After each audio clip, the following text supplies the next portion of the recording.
Turun päivä, niin kuin näkyy, Luostarivuoren museolle on ilmainen sisäänpääsy, paljon porukkaa ja väkeä. Ihan kiva päivä, että museoihin pääsee ilmaiseksi. Hieno paikka.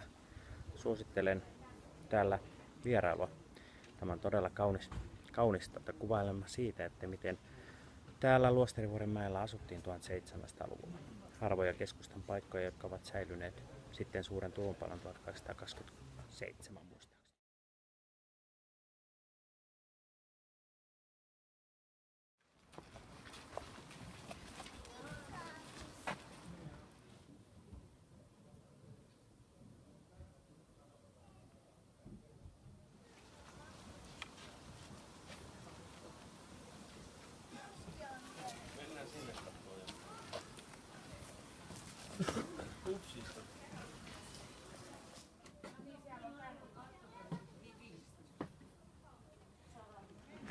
Luostarivuoren käsityöläismuseo sijaitsee aivan kaupungin keskustassa.